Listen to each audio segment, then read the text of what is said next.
Hey everybody, this is Heather Fromack. I am the program manager for the HSLDA's Educational Consultants, and we are into week 6, I think, of Virginia's quarantine. And families, gosh, I want to know, how are you doing? I mean, I just came into this Facebook Live from having a family meeting because we're having some struggles in our home with the choreography.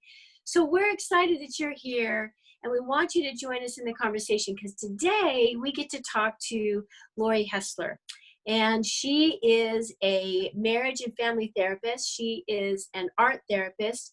She's been working in private practice and in residential treatment for 36 years. So I told her earlier, maybe this is all for me. You guys don't get to come at all and ask your questions, but I decided instead you can ask your questions too. She is a wealth of information and support. So please join the conversation. Lori, we're so glad you're here. Is there anything else you want to tell us about your background and your family experience that's going on right now that can help us understand your perspective?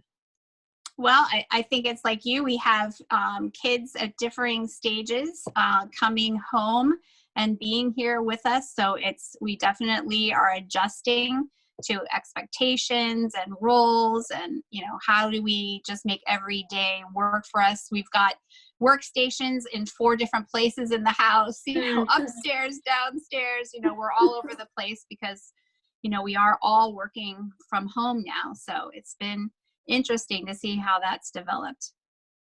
Yeah, you mentioned that. So it's you and your husband, and you have a 16-year-old.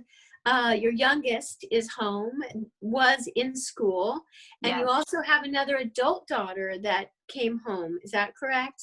That's correct. My 31-year-old had a fire in her townhouse during all of this. Can you imagine? And so now she is living with us until she can find a new place to live. So she's working from home in the dining room. Oh my gosh. And this is so many dynamics that most of us are not accustomed to, especially if you are not accustomed to schooling your kids at home. You're accustomed to going to work.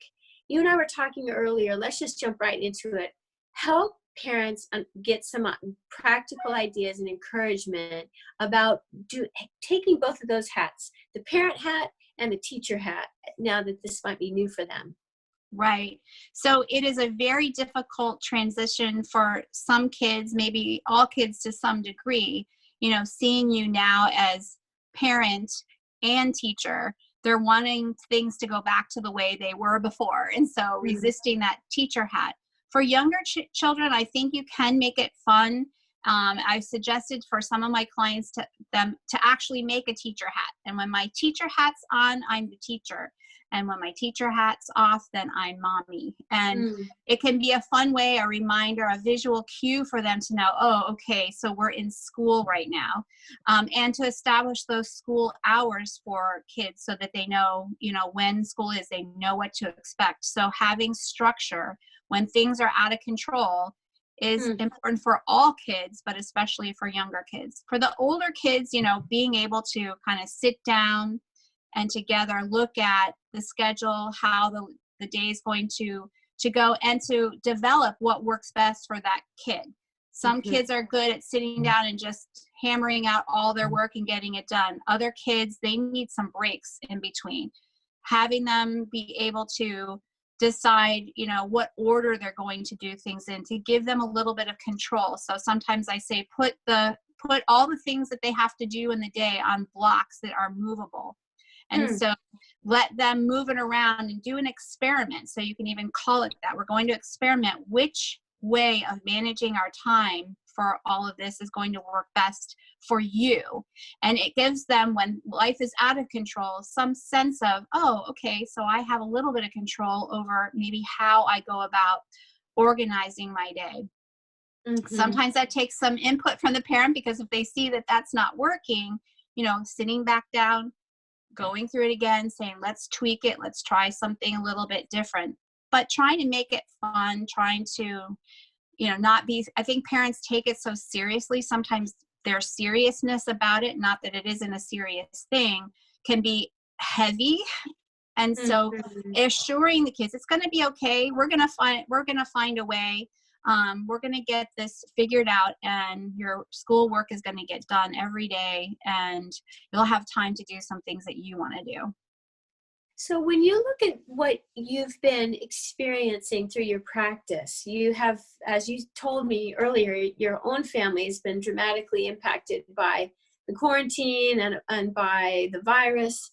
But what are you seeing with the clients that you work with and just in general in terms of stress with these new dynamics in the home? Hmm. Well, I think there is concern about the illness and trying to work through that. Um, Parents' own stress level about that and how much that impacts the kids, how much news to watch. We talk about that a lot in terms of trying not to have too much news on for the kids, because they do absorb it whether you know it or not. Mm. Making sure you get out and you go outside and do some things outside, so you're not cooped up inside all the time as much as possible. Get some exercise.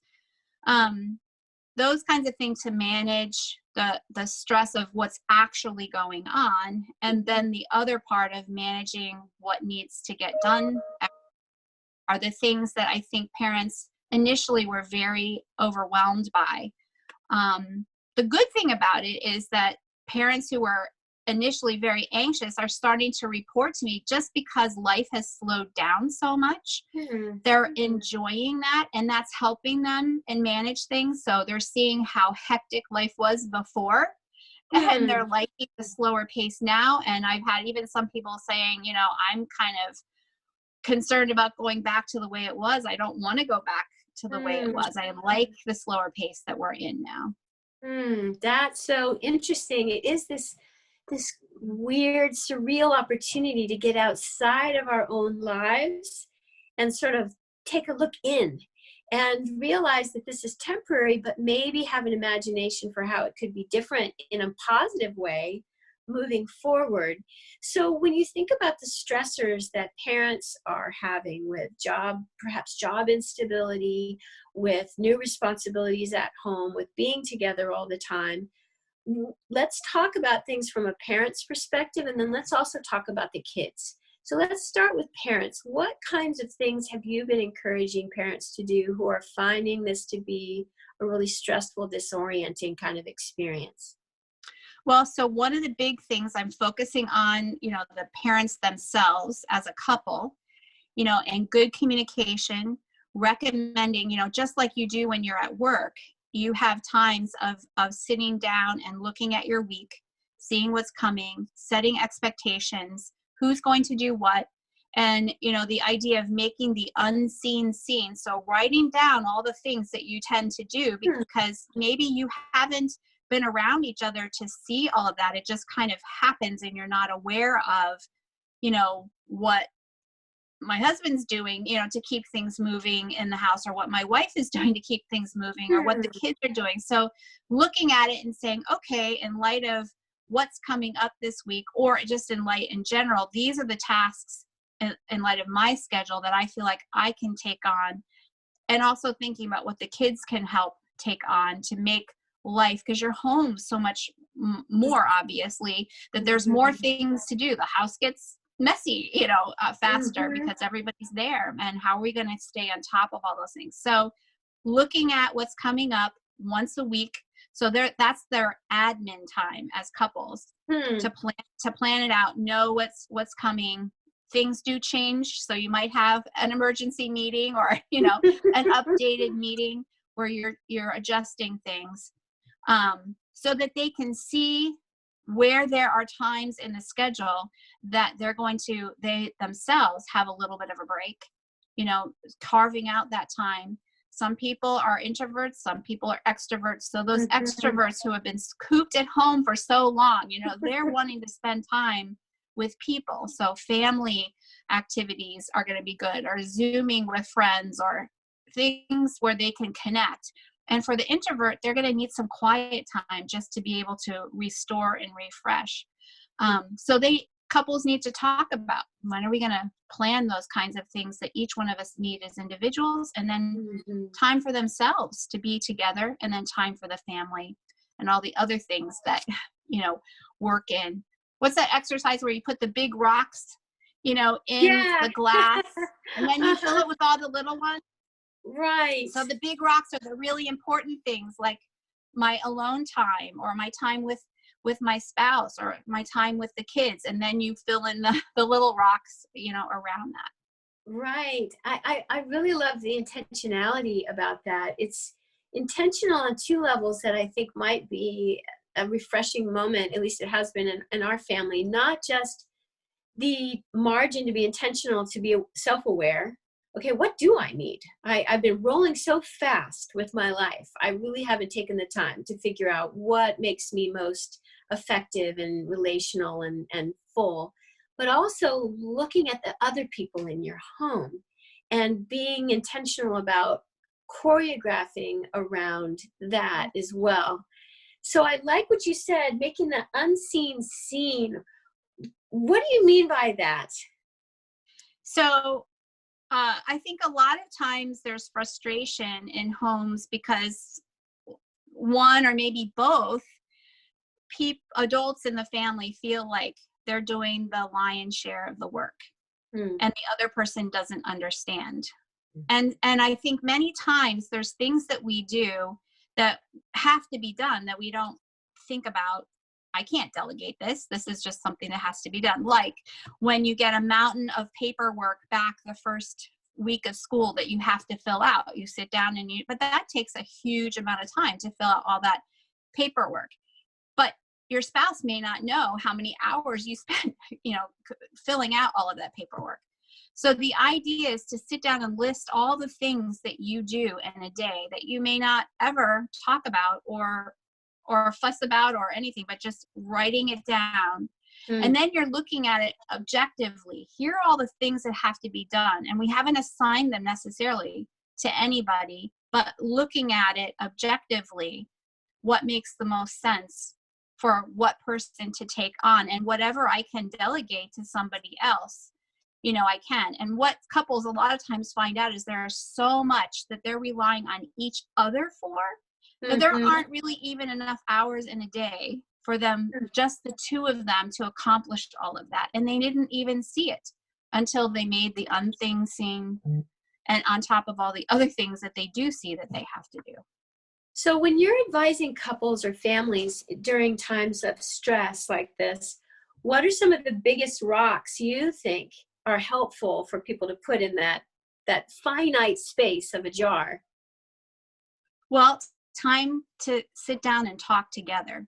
Mm-hmm. I feel like a lot of parents are just rushing around so much, trying to get everybody to the thing that they have to do. And the thing they neglect is that communication time. So, I mean, obviously, I'm working with couples when they're struggling. They don't look forward to going out to dinner anymore because they're afraid they're going to get into some kind of a conflict. So the encouragement is take that time to do your administration and discipline yourself not to bring any of those things up when you're going out to dinner, to just enjoy one another's company and Mm-hmm. the relationship you have with each other. Because they're problems. Everybody has problems. And we'll get to the problem, we'll solve the problem, but let's value the relationship that we have together.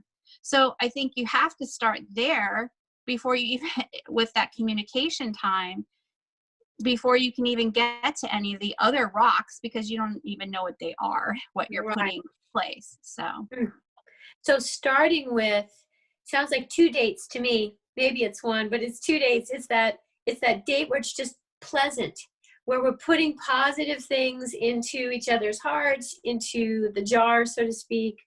And then on top of that, afterwards, hopefully, is the administrative time where, like you said, I love that, where you make the unseen seen in each of our lives, so that then you can then decide, how do we best delegate this in the family? So that's two dates that I think make a lot of sense, and we have more time for now. What are some other big rocks that you see needful in the family?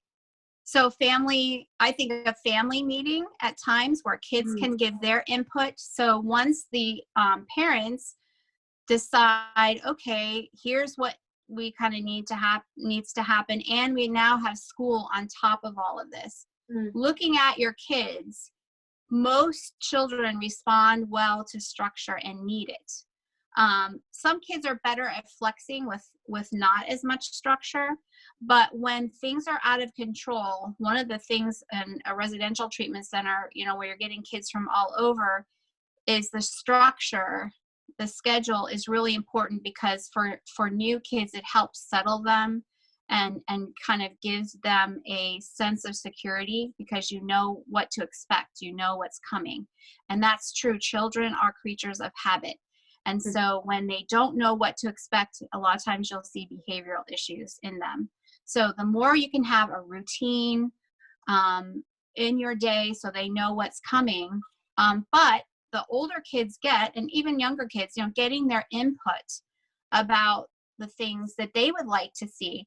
Not that, you're going to do everything they say, but that they feel heard and they feel understood. Mom and dad get the final say, but we sure want to know what you think about these things. And even the chores and things. Maybe some of the kids like vacuuming and other kids like dusting. Why not have the chore that you enjoy doing? But even those kinds of things, talk about how we're going to organize all of this to make our family run smoothly, because we all pitch in and we all help together. That makes it more pleasant for everyone, so it doesn't fall on just one person.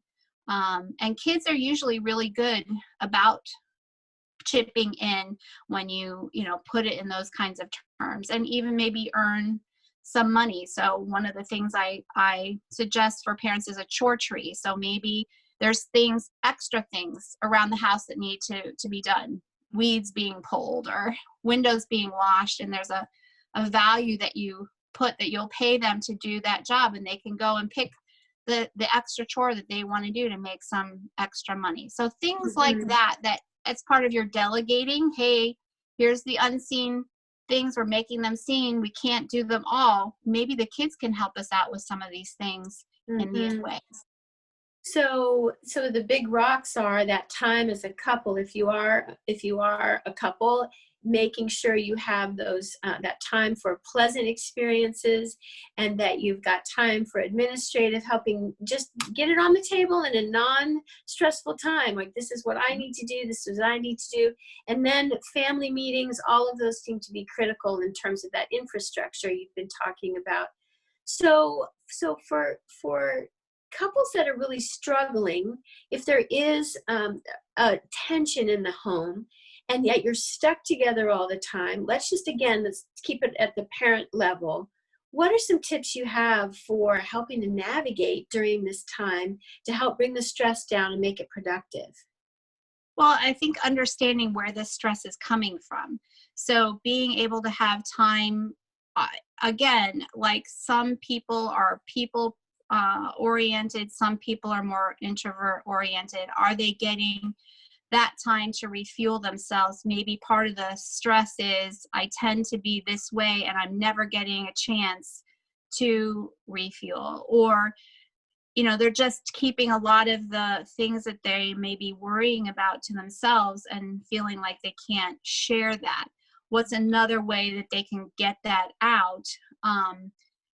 Whether it's writing and journaling about it, whether it's talking to another person, another friend, if they feel like they can't talk to their spouse because they don't want to add more stress to that. But what are ways? Exercise is another great way. Finding things to do that allow them to that adrenaline rush that you're getting when you're feeling anxious, and working some of that off. And people's faith too, I think, is a really important part of this for those who, are being guided by their faith. That's another really important thing to lean upon. That's really good. I think that what I hear that's a real epiphany, I think, is just really embracing and maybe even coming to know for the first time what your needs are as a person in order to feel most healthy and to deal with the stress. Maybe for people, they've been busy, and they've never even thought, what do I really need to do to bring the stress down? Maybe it is exercise. Maybe it is journaling. Maybe I have to get up early. But being really self-aware is like this great opportunity that we've been given. It doesn't always feel like an opportunity, but an opportunity to study ourselves and our family and understand what those dynamics are. And those are going to be building blocks we can take when the quarantine is over. It will be over. When it's over, we can take those skills to that next level of life, and hopefully we'll be better for it afterwards. So we've talked a bit about couples. What about those single parents who are home alone with the kids? They've got this additional stress because now they're also schooling the kids and working. We've talked about some basic things, but do you have specific things that you would encourage those people with? Well, and so I really am most concerned about the single parents who don't have that extra tag team, person to help them out with. So I think them being very organized and structured is going to be critical. And sitting down and thinking about one of the things that I hear from kids and parents, the concern that they're spending too much time on technology, because it is a hypnotizing, mesmerizing, equaling quieting thing that parents can use, but using it too much, I think, based on the research, is not good, and we don't want to start bad habits at this point. But what kids are saying to me is like, I don't know what else to do. So for especially single parents, being able to come up with things for their kids to be able to do while they are having to do other things, and the kids have to be more independent. So making a list. Audiobooks are awesome. I think if kids are tired of just reading, so them having their book, but also having it being read to them can be helpful. Having activities that they can do, crafts, things that the parent doesn't feel like they have to monitor as much. So there's school time. And I think for the parents, the single parents, the help part of the school time, especially the younger the children are, is really going to be challenging. So looking at their day and being able to say, I have to work, but that might be extending their day into the evening times. Being creative about how they're going to structure their day is going to be important. And then looking for resources. There might be a grandparent or an aunt or an uncle who can Zoom with your child, while you're trying to get something done. I think that's a great idea. And it's funny to me that, at least for our family, these epiphanies that we could be connecting with family that lives far away is only hitting us now. Like my mother is an attorney and my stepfather is an artist. And so they're preparing little mini courses to do via Zoom with our kids. Why didn't I think about that before? I think, it was just this moment of crisis is bringing out creativity and opportunity in people, which I do love. But Sharon is a viewer, and she brings up an important point, because she says, we're a family of 5. My youngest and I are the only ones who like a specific schedule. And it stresses her out that everyone else is so haphazard, because she works best with a schedule. Her little ones work best with a schedule. As you're trying to work on the family dynamics of differing personalities and needs, what kind of tips would you give her? Well, so maybe even changing the word from schedule to routine. And that's where I come back to the idea of it does kind of come down to time management. So everybody has to have some kind of order by which they go through their day. It can't just be always, an inspiration or a spontaneity type of a decision. So what I have parents do a lot of times with those kids that don't like a set schedule or even the routine being set in a certain order is to put them on blocks, magnetic blocks, the things that have to be done, and they can move them around however they want in that day, just as long as they fit in all the spaces, that are available for that day. and so they can decide for themselves the order in which they want to do those things in. But having some kind of expectation, I think there has to be sometimes. So you have to work through that. And maybe even leaving it more open that they have more time, maybe more days to get certain things, but put a deadline on some things. Like you have from Monday to Thursday to do X, but it has to be done by Thursday, and you can decide how you want to do it within that time frame. Well, the idea of flexibility and compromise is that's an awesome way to handle it with your kids. What if it's you and your spouse? What if you and your spouse fundamentally don't agree about the value of a routine or a schedule? What kinds of encouragement and ideas do you give for those families? Well, I think that's something that they can hammer out during that admin time, because when everybody's home at once, I think it's going to become pretty apparent we have to have some kind of structure here. It can't just be completely a free-for-all. So, depending on the person, and again, I think kind of deadlines, lists of things, here are the things that need to be done, and you can decide how you want to do them in your own time. But this is what has to happen for this week to be able to be function.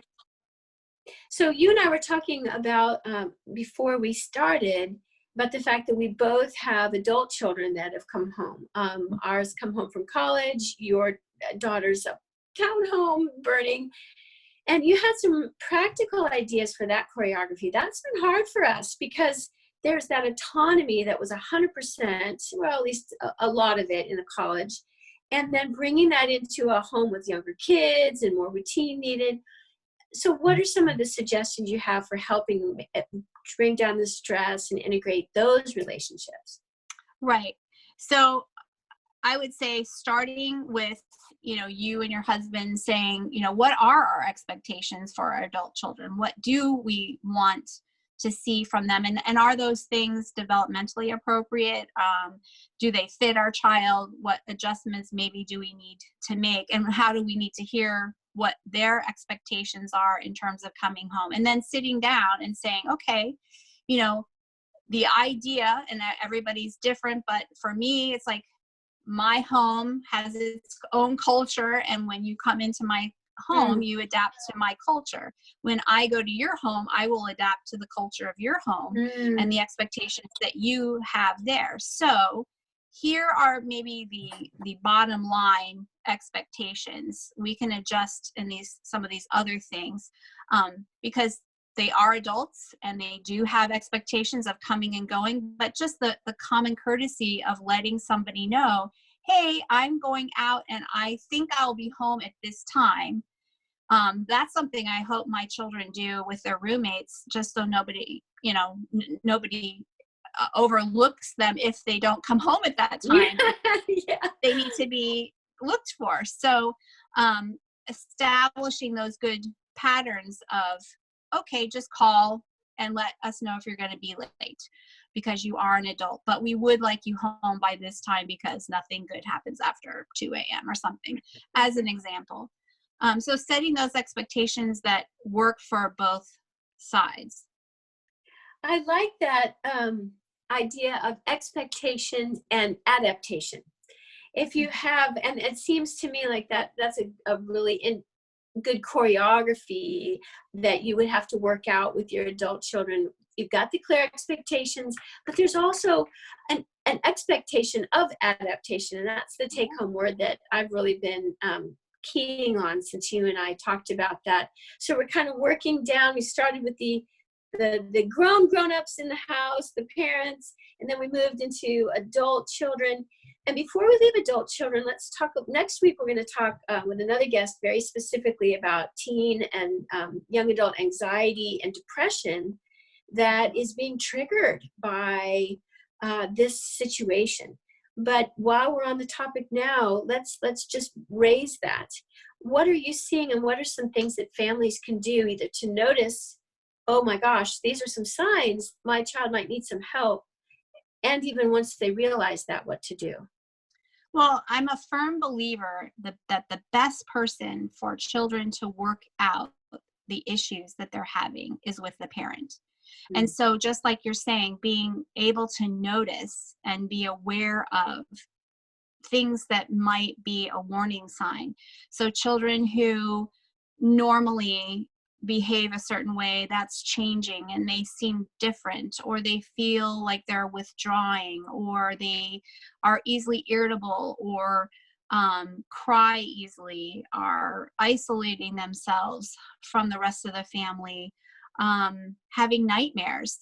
That's another thing that happens when children are under a lot of stress. And so coming up ways that you're going to deal with those things to be able to say, I know this is a hard time. You're just acknowledging they may not even be consciously thinking about it. I know this is a really hard time for all of us and we're going to get through it. So speaking that hope, casting a vision, that there is going to be a day when this is over and we're going to be able to go outside and enjoy our friends and do all those things again. And until then, let's start doing, and then you think of, something that they enjoy doing together. And that a lot of times that can help, just being open to talk to them.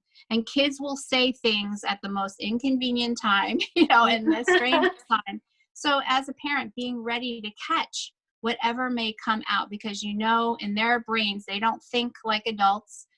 And another really good thing is answer the question that they're asking. Don't answer more than what they're asking. If they want to know more, they'll ask another question. But we don't want to overload them when it might not even be something they were thinking about. They were just asking one question. Mm-hmm. So things like that can help.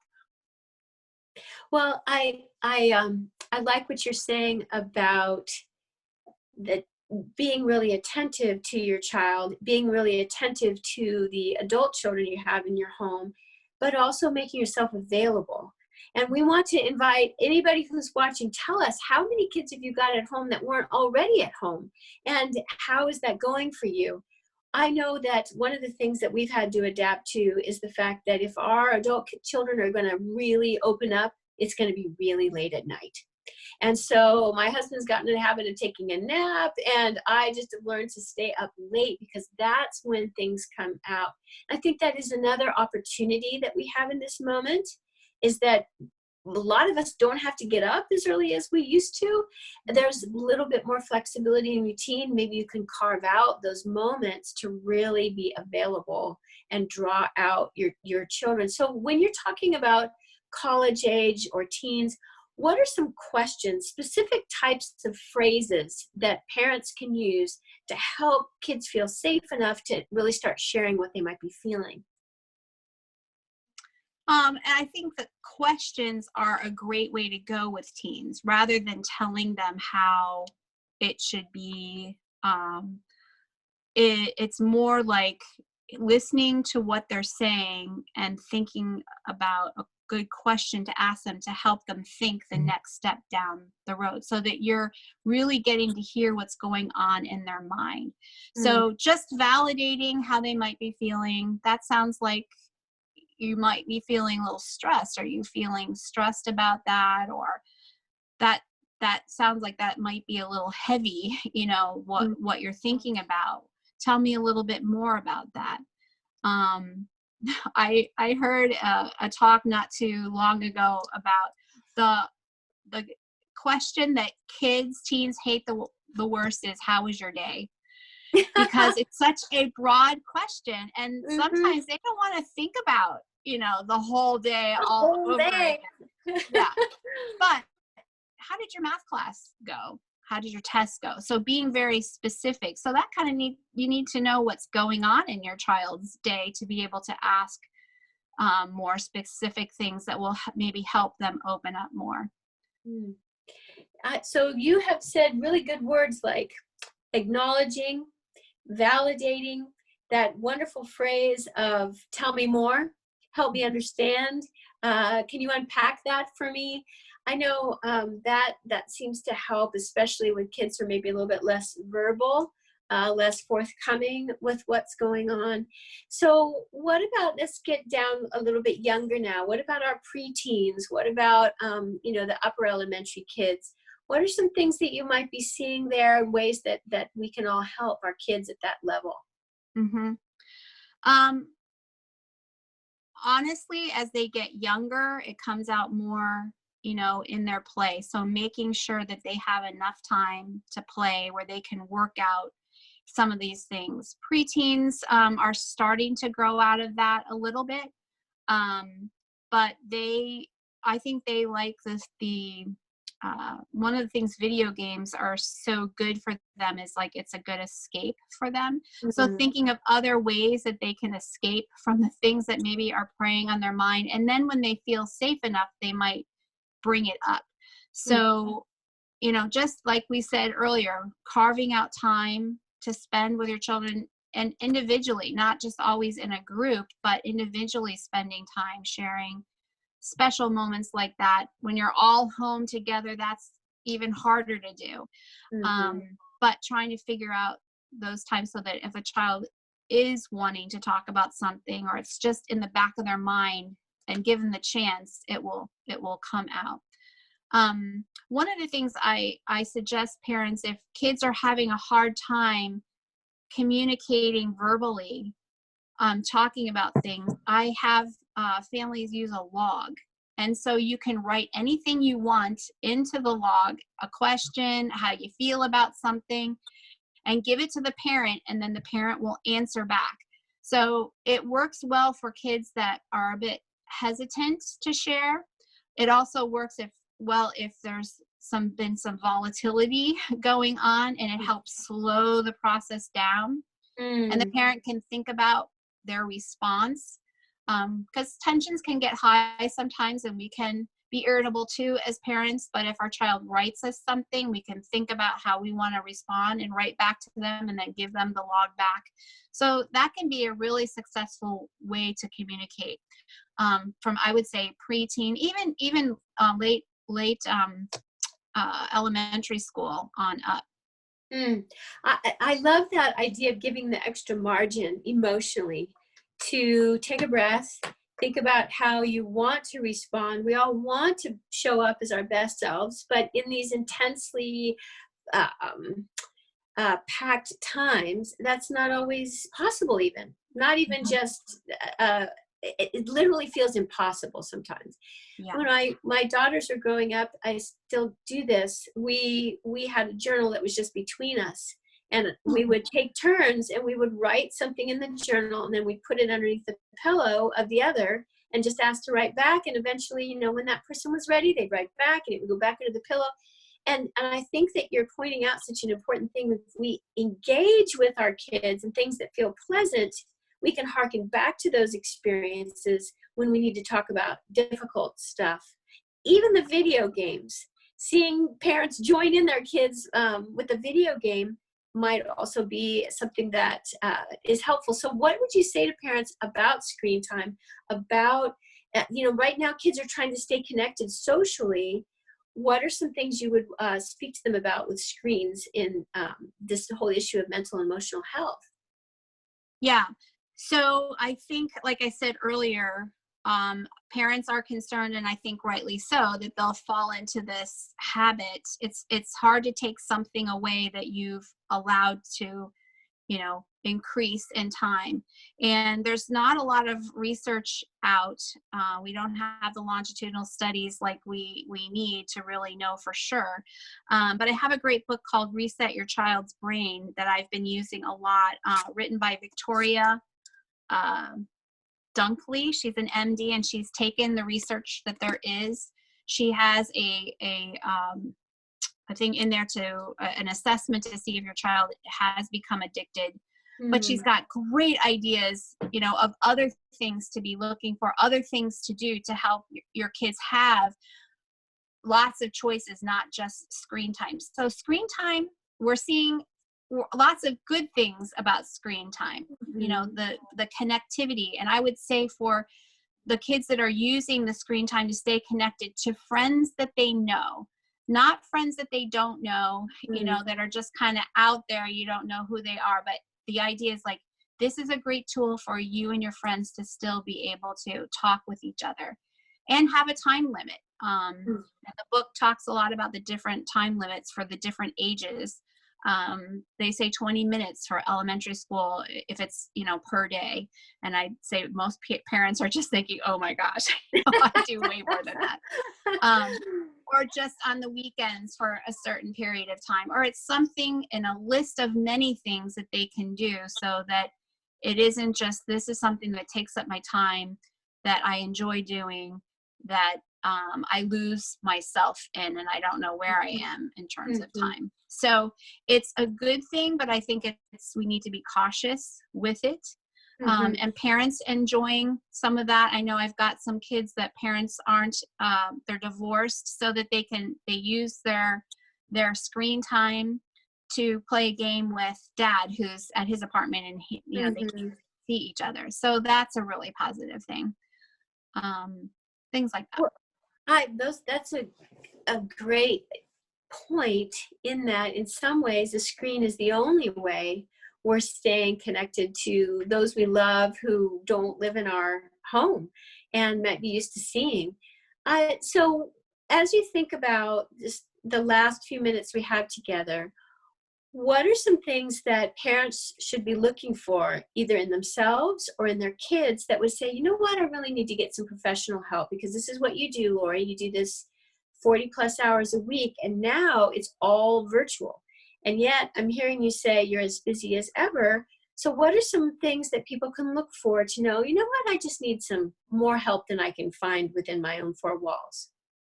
Right. So if some of those warning signs I talked about before with the children, that their Mm-hmm. personalities changing, withdrawing, and whatever you try just doesn't seem like it's helping. Um, I know some of the children that I work with do have issues with anxiety, and just having somebody to talk to outside of mom and dad can be really helpful. Mm-hmm. And for mom and dad, just having somebody to talk to outside of the people in their four walls, that you maybe are feeling the symptoms of anxiety, of tightness in your chest, headaches, uh, body aches, things that you don't normally experience, and it's not COVID-19, or maybe you are feeling like you're having these symptoms, but there's nothing wrong with you, you know, Mm-hmm. because you are becoming anxious about it. Uh, Kind of that feeling like you're drowning and you just need help.